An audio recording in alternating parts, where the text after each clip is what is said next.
सभी लोग को आवाज जा रही है?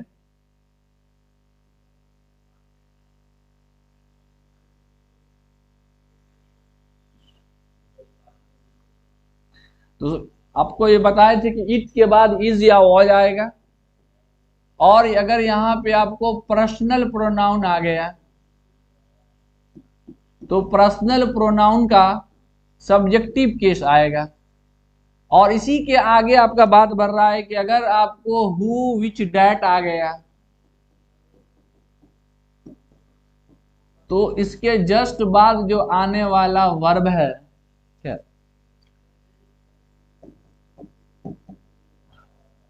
इसके बाद जो आने वाला वर्ब है क्या, ये पर्सनल प्रोनाउन के सब्जेक्टिव केस के अकॉर्डिंग है।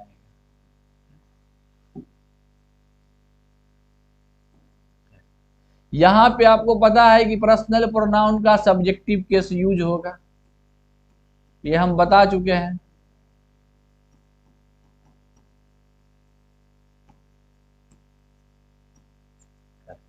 तो ये हो गया आपका चौथा रूल कि अगर आपको बी ग्रुप किसी सेंटेंस में आता है इट के बाद, तो इट के बाद हम लोग को पता है कि इट जो है हमारा सिंगुलर सब्जेक्ट है, प्रोनाउन है, तो इज या वॉज आएगा, और पर्सनल प्रोनाउन आएगा तो सब्जेक्टिव केस उसका आएगा, और हु विच डैट आ जाए तो उसके बाद जो आने वाला वर्ब है वो पर्सनल प्रोनाउन के सब्जेक्टिव केस के हिसाब से आएगा।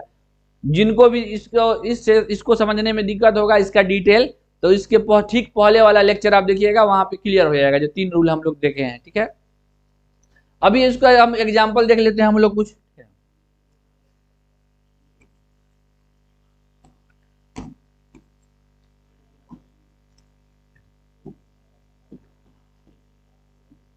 ये बोले it is C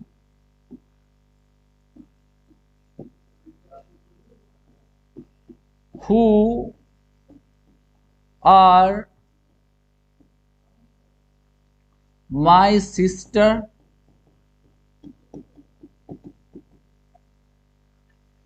it is she who are my sister। ठीक है, आपको बताए थे हम कि लास्ट में एक ऑप्शन आपका NE आएगा, नो एरर, वही है उधर। अगर मतलब सेंटेंस में अगर कोई प्रॉब्लम नहीं हो तो आपका आंसर क्या हो जाएगा, NE हो जाएगा। अगर कोई प्रॉब्लम है तो आपको बताना है। तो अब यहाँ देखिए कि ये आपका इट से शुरू हुआ है, इट के बाद इज आया है, यहाँ पे आपका सी पर्सनल प्रोनाउन आया है, ये है, और यही आपका रिलेटिव प्रोनाउन आया है, तो आपको इसी के हिसाब से आपको वर्ब आना चाहिए। यहाँ ध्यान से देखिएगा, तो यहाँ आर आ गया है, तो क्या सी के साथ आर आता है? तो यही इसमें गलती है। हम लोग जानते हैं कि सी जो है वो सिंगुलर है, सी एक फीमेल के लिए इस्तेमाल होता है, क्या है, इस वजह से यहाँ पे आपका आर नहीं, आपका इज होगा। इसी तरीके से एग्जाम में आपका क्वेश्चन आएगा, पहले तो इतना दूर में उलझाया आपको कि सब्जेक्टिव केस और ऑब्जेक्टिव केस, उसके बाद इसी को आगे बात को बढ़ाया आगे वर्ब का यूज करके। सबका क्लियर है? सुनील जी, सुनील जी, इसमें कमेंट नहीं दिख रहा है बच्चों का।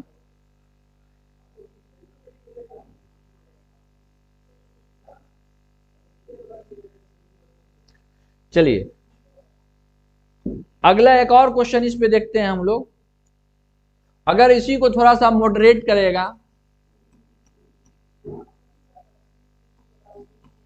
एक क्वेश्चन आया था कि इट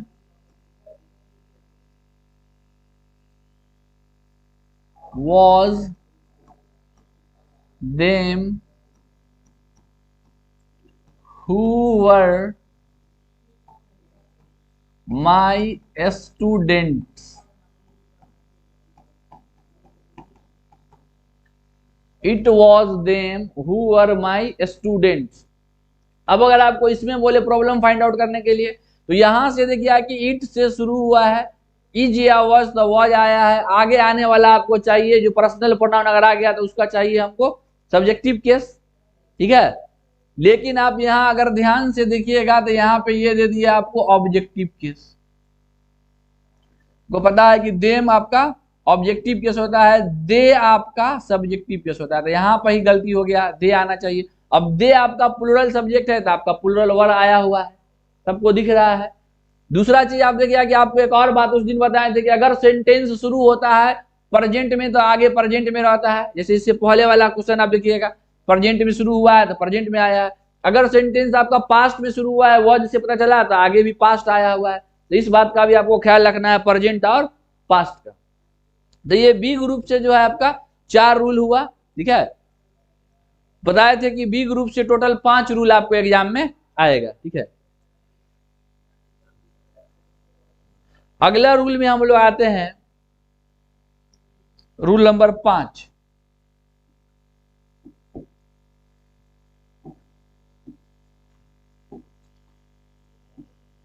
रूल नंबर 5 में क्या होगा आपका कि कुछ रेडीमेड रूल है, ठीक है। मतलब रेडीमेड एक्सप्रेशन है। रेडीमेड समझते हैं सभी लोग कि बना बनाया हुआ। इसमें बस आपको इसको याद रखना है, इस एक्सप्रेशन को, और उस एक्सप्रेशन के बाद एक कोई सब्जेक्ट आएगा, उसके बाद आपको वर्ब का फॉर्म फाइंड आउट करना है, ठीक है।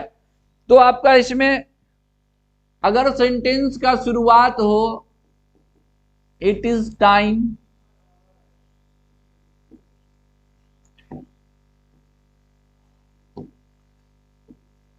it is high time, it is time, it is high time,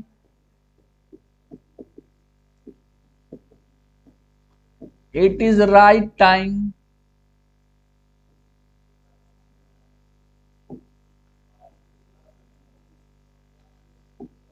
it is right time,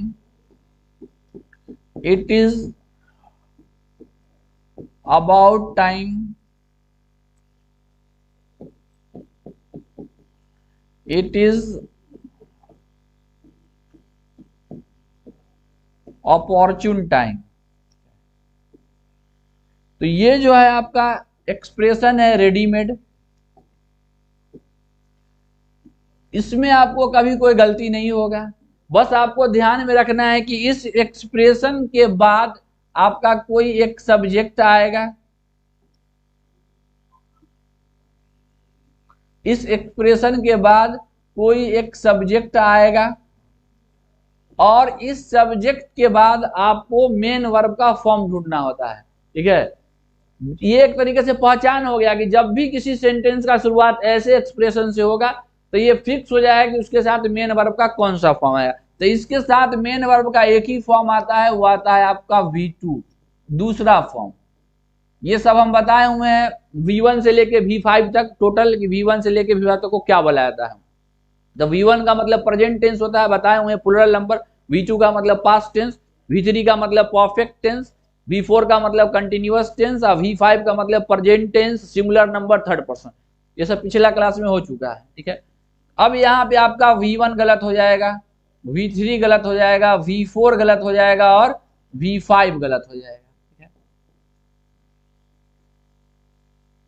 सबका क्लियर है। तो ये आपका रेडीमेड प्रॉब्लम हुआ।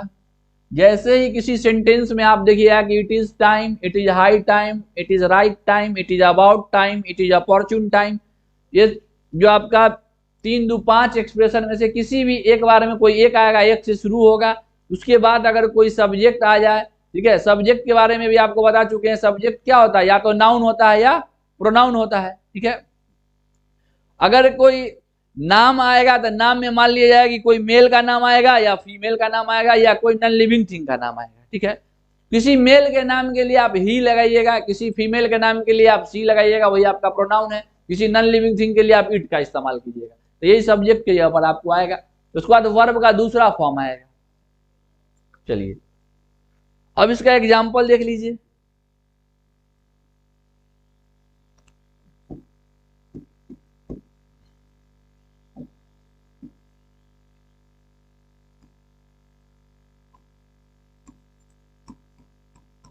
दिया है कि इट इज हाई टाइम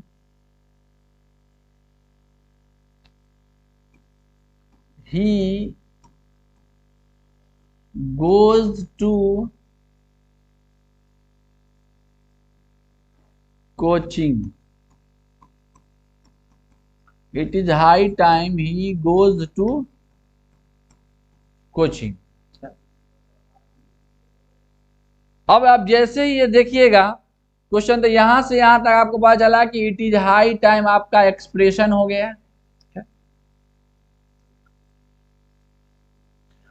ही आपका सब्जेक्ट हो गया,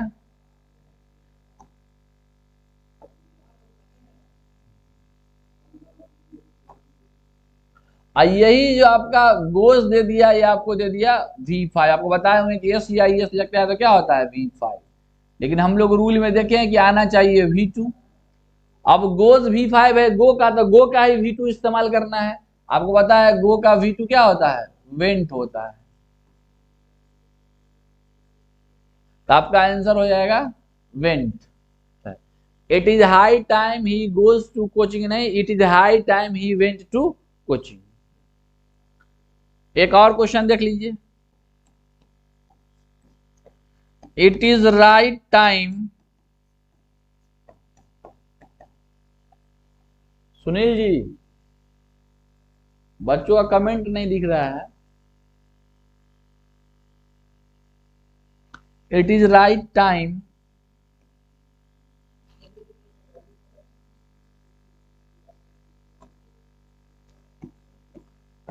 she is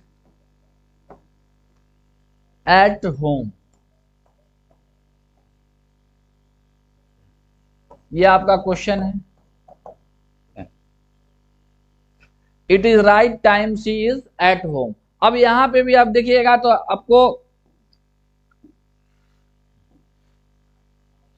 it is right time आपका एक्सप्रेशन हो गया रेडीमेड, सी आपका सब्जेक्ट हो गई। अब जिस स्टूडेंट को इज के बारे में ये नहीं पता होगा कि ये मेन वर्ब का भी काम करता है, तो उससे तो ये बनवे नहीं करेगा, क्योंकि ज्यादातर स्टूडेंट जो है वो समझते हैं कि इज ऑक्सिलरी वर्ब है। तो इज ऑक्सिलरी वर्ब है, लेकिन ये मेन वर्ब का भी काम करता है। क्या आप ही बताइए, ये ऑक्सिलरी वर्ब हो सकता है? यहाँ पे हम सारा कॉन्सेप्ट बता चुके हैं कि जब भी किसी सेंटेंस में कोई वर्ब अकेला आएगा तो वो ऑक्सिलरी वर्ब नहीं हो सकता है, वो मेन वर्ब होगा। ठीक है, तो यहाँ पे आप देखेंगे कि इज जो है अकेला दिख रहा है, और इज के बारे में भी हम बताए हुए कि इज मेन वर्ब का भी काम करता है, और मेन वर्ब का 5वां फॉर्म है V5 होता है।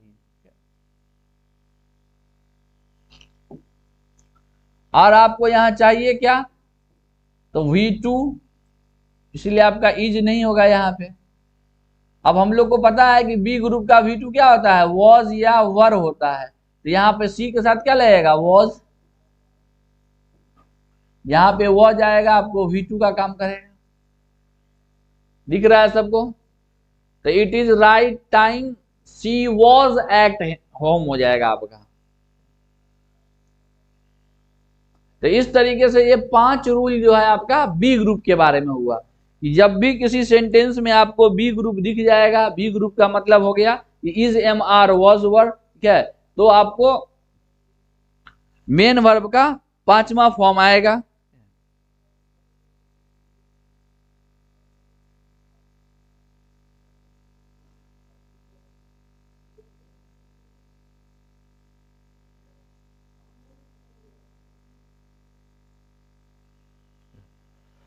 अब हम लोग आते हैं, अगला है आपका do group.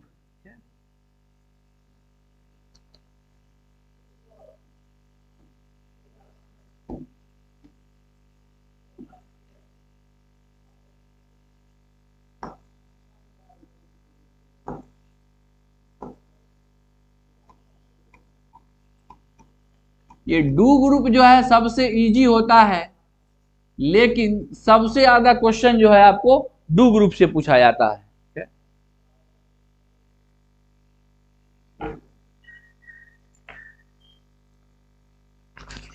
Sunil ji sound check कर लीजिएगा, साउंड जा रहा है ठीक जी। यहां पे कमेंट नहीं दिख रहा है इस पे लैपटॉप में। चलिए आते हैं हम लोग डू ग्रुप में। देखिए डू ग्रुप में 3 मेंबर है आपका, डू, डज और डिड। ये हम बता चुके हैं पिछले क्लास में। ठीक है, डू ग्रुप जो है काफी इजी होता है, लेकिन सबसे ज्यादा क्वेश्चन जो है आपको यहीं से आता है, और काफी बच्चे इसमें गलती भी कर देते हैं। ठीक है, तो यहाँ पे आप देखिए कि गलती क्यों होता है। ये बोर्ड क्लियर नहीं दिख रहा है क्या?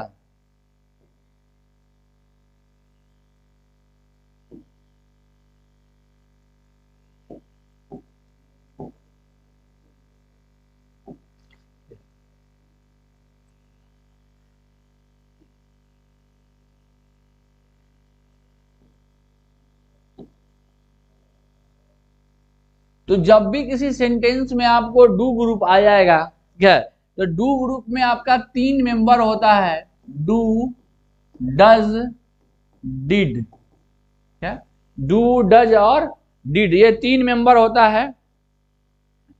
और इस 3 मेंबर में डू, डज, डिड आपको लगभग 4 तरीके से सेंटेंस में आता है, ठीक है। एक तो अभी कभी आपको आ सकता है निगेटिव रूप में, ठीक है। सबको पता है कि आपको सेंटेंस नॉर्मली 4 टाइप का होता है, अफर्मेटिव, निगेटिव, आपका इंटरोगेटिव और WH वर्ड, ठीक है। तो अगर आपको अफर्मेटिव आ गया तो V1 या V5 के फॉर्म में रहेगा। जब इसका निगेटिव बनाइएगा तो प्रेजेंट में डू या डज निकलता है और पास्ट में आपका डिड निकलता है। तो और इंटरोगेटिव में आइएगा तो प्रश्नात्मक हो जाएगा, डू, डज, डिड आपका बाहर आ जाएगा, ठीक है। तो हम यहाँ पे 3 स्ट्रक्चर आपको बताएंगे और इस तीनों स्ट्रक्चर को अगर आप समझ लेते हैं, ठीक है, तीनों स्ट्रक्चर को अगर आप समझ लेते हैं तो आपका डू ग्रुप का एक भी क्वेश्चन नहीं छूटेगा, ठीक है। तो हम लोग देख लेते हैं स्ट्रक्चर को। सबसे पहला जो स्ट्रक्चर होगा हमारा,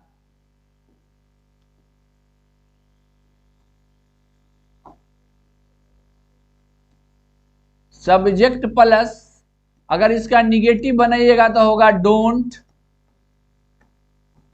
डजंट और डिडंट, डोंट, डजंट और डिडंट। और इसके साथ जो आपको मेन वर्ब आएगा वो आएगा आपका सिर्फ V1, ठीक है। और लास्ट में आपका हो गया अदर वर्ड, OW हो गया, ठीक है। इसको रुकिए फिर आप बैक करके लिख देते हैं।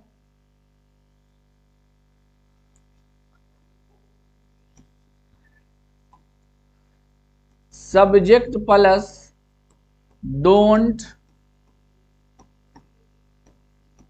डजंट और डिडंट, इसके साथ आएगा आपका मेन वर्ब अदर वर्ड, ठीक है। ये हो गया आपका निगेटिव। इसी का अगर आप इंटरोगेटिव बनाइएगा तो डू, डज और डिड आपका बाहर आ जाएगा, मेन वर्ब, ऑब्जेक्ट और क्वेश्चन मार्क, ठीक है। ये 3 स्ट्रक्चर अगर आप दिमाग में रखिएगा तो आपका डू ग्रुप का जो है एक भी क्वेश्चन नहीं छूटेगा। तीसरा आपका हो जाएगा WH वर्ड। तो WH वर्ड आपको पता है कि टोटल आपका 9 है, जिसमें जिसमें WH शुरू में आता है, व्हाट, हु, ये जो भी हो गया, वेयर, व्हेन, एक होगा, एक सिर्फ आपका HOW हाउ होगा, तो वो सारा आपका WH वर्ड होता है, ठीक है। तो WH वर्ड जो आपका 9 है वो शुरू में आएगा, WH वर्ड।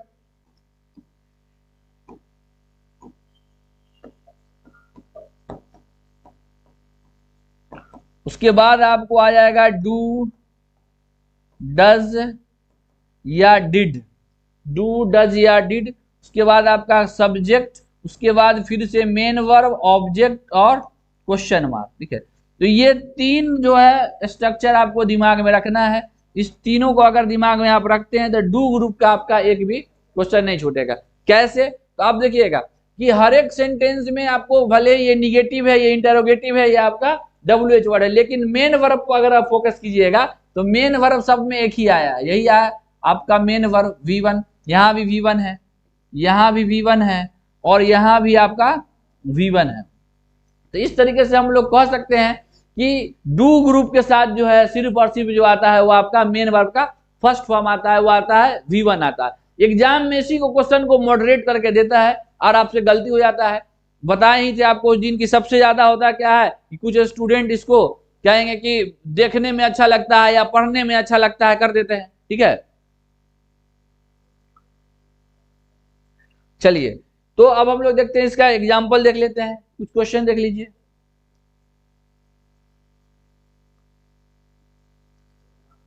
सबसे पहला क्वेश्चन है, मैं लिखते सी told me that she didn't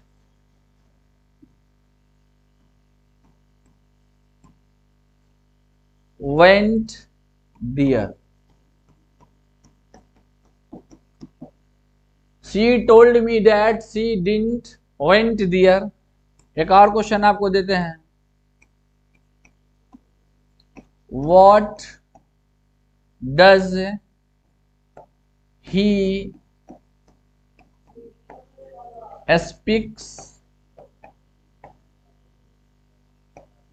speaks in the class?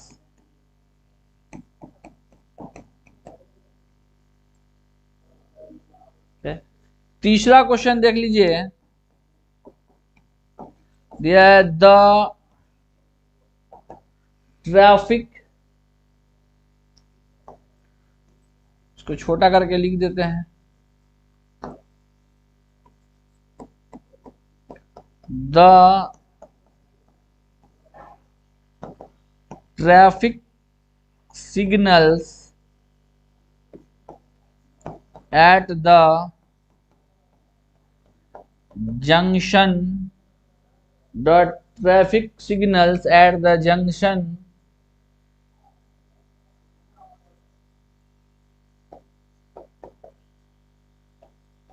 did not worked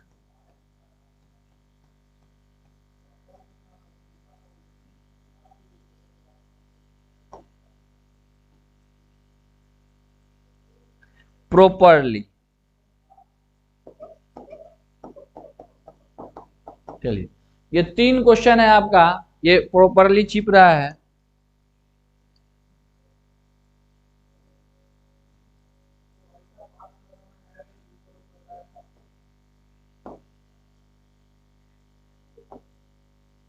Did not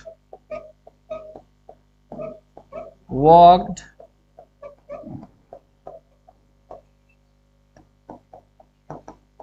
properly. अब दिख रहा है बोर्ड पे, ठीक है, तो देखने का प्रयास करना है। आप लोग बताइए कि क्या क्या इसमें आंसर होगा। सभी लोग कमेंट कीजिए अपना अपना आंसर। पहला क्वेश्चन है she told me that she didn't went there. दूसरा हो गया what does she speaks he speaks in the class. तीसरा हो गया the traffic signals at the junction did not work properly. तो जब भी आपको इस तरह का क्वेश्चन दे, क्वेश्चन कितना भी बड़ा क्यों ना, प्रॉब्लम हमेशा छोटा होता है, ठीक है। तो आप ध्यान से देखिए, केवल आपको कुछ नहीं देखना है, आपको डू ग्रुप देखना है, ठीक है। डू ग्रुप जब आप देखिएगा तो आपको यहां से दिख गया जैसे कि डिडंट है,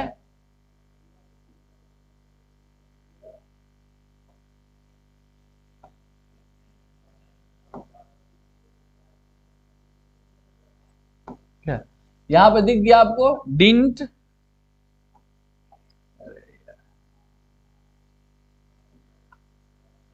जैसे ही डिडंट देखे तो दिमाग में आ गया कि आपको यहां पे आना चाहिए था V1, आया हुआ है यहाँ V2। तो पहला प्रॉब्लम कि आपका वेंट नहीं गो होना चाहिए। उसके बाद आ जाइए यहाँ, आपको जैसे ही आपको यहाँ पे डच देख लिए तो डू ग्रुप है तो आना चाहिए यहाँ V1। यहाँ आपको स्पीक्स आया हुआ है V5 है,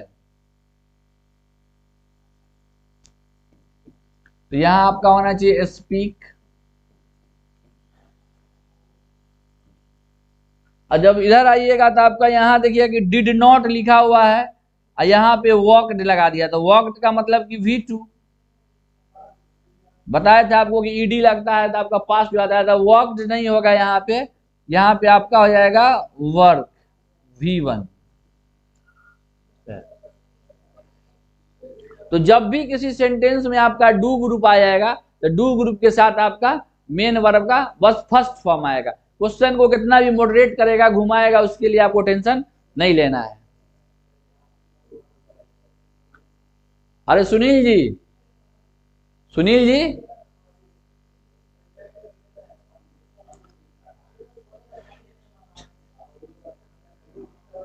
चलिए हम लोग आते हैं